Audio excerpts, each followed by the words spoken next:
ಯುವ ಜನಾಂಗ ಮಾದಕ ಲೋಕಕ್ಕೆ ಆಕರ್ಷಿತರಾಗಿ ತಮ್ಮ ಭವಿಷ್ಯವನ್ನೇ ಹಾಳು ಮಾಡಿಕೊಳ್ಳುತ್ತಿದ್ದಾರೆ.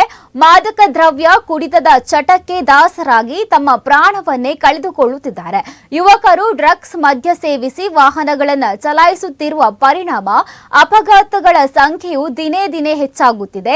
ಈ ನಿಟ್ಟಿನಲ್ಲಿ ಉಡುಪಿಯ ಶಿರ್ವ ಸುಭಾಷ್ ನಗರ ಸ್ಮಾರ್ಟ್ ಆರ್ಟ್ ಕಲಾವಿದರು ಹೊಸ ವರ್ಷಕ್ಕೆ ಜಾಗೃತಿ ಮೂಡಿಸುವ ಕಾರ್ಯಕ್ಕೆ ಮುಂದಾಗಿದೆ. ಅಪಘಾತದಲ್ಲಿ ಗಂಭೀರವಾಗಿ ಗಾಯಗೊಂಡು ಆಸ್ಪತ್ರೆಯ ಬೆಡ್ನಲ್ಲಿ ಜೀವನ್ಮರಣದ ಹೋರಾಟದಲ್ಲಿ ನರಳಾಡುತ್ತಿರುವ ಯುವಕನ ಅಣುಕು ಪ್ರದರ್ಶನದ ಮೂಲಕ ಸಾರ್ವಜನಿಕರಲ್ಲಿ ಜಾಗೃತಿ ಮೂಡಿಸಲಾಗಿದೆ. ಹೊಸ ವರ್ಷವನ್ನು ಸುರಕ್ಷಿತವಾಗಿ ಸ್ವಾಗತಿಸುವ ನಿಟ್ಟಿನಲ್ಲಿ ಅಜಯ್ ನೇತೃತ್ವದಲ್ಲಿ ಸ್ಮಾರ್ಟ್ ಆರ್ಟ್ ಕಲಾವಿದರು ಶಿರ್ವ ಸುಭಾಷ್ ನಗರದಲ್ಲಿ ಈ ವಿನೂತನ ಜಾಗೃತಿ ಕಾರ್ಯಕ್ರಮವನ್ನು ಹಮ್ಮಿಕೊಂಡಿದ್ದಾರೆ. ಈ ಅಣುಕು ಪ್ರದರ್ಶನದ ಮೂಲಕ ರಸ್ತೆ ಸುರಕ್ಷತೆ, ಹೆಲ್ಮೆಟ್ ಧರಿಸುವುದರ ಮಹತ್ವ ಹಾಗೂ ಮದ್ಯವ್ಯಸನ, ಮಾದಕ ದ್ರವ್ಯದ ಸೇವನೆಯಿಂದಾಗುವ ದುಷ್ಪರಿಣಾಮಗಳ ಕುರಿತಂತೆ ಜಾಗೃತಿ ಮೂಡಿಸಲಾಗಿದೆ. ಯುವಕರ ಕಾರ್ಯಕ್ಕೆ ಪೊಲೀಸರು ಶ್ಲಾಘನೆ ವ್ಯಕ್ತಪಡಿಸಿದ್ದಾರೆ. ಸೊ ಇದೊಂದು ವಿನೂತನ ವಿಶೇಷ ಕಾರ್ಯ, ಒಂದು ಅವೇರ್ನೆಸ್ ಪ್ರೋಗ್ರಾಮ್ ಮಾಡಿರ್ತಕ್ಕಂಥ ಟೀಮ್ ಸ್ಮಾರ್ಟ್ ಆರ್ಟ್ಗೆ ನಾನು ಅಭಿನಂದನೆಗಳನ್ನ ಸಲ್ಲಿಸ್ತೀವಿ.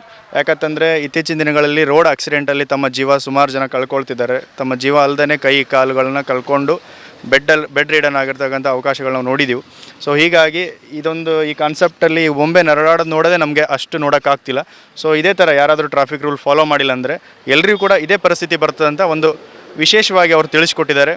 ಸೊ ಎಲ್ಲರೂ ಕೂಡ ಇವತ್ತೇನು ಹೊಸ ವರ್ಷ ಆಚರಣೆ ಮಾಡೋ ಎಲ್ಲ ಯುವಕರಾಗಿರಲಿ, ಸಾರ್ವಜನಿಕರಿಗೆ ನಾವು ಏನು ಕೇಳ್ಕೊಳ್ತೀವಿ ಅಂತಂದರೆ ಇವತ್ತಿನ ದಿನಗಳಲ್ಲಿ ಎಲ್ಲರೂ ಕೂಡ ಟ್ರಾಫಿಕ್ ರೂಲ್ ಫಾಲೋ ಮಾಡಿ ತಮ್ಮ ಹಬ್ಬನ ಸೆಲೆಬ್ರೇಟ್ ಮಾಡಲಿ ಅಂತ ನಾನು ಕೇಳ್ಕೊಳ್ತೀವಿ.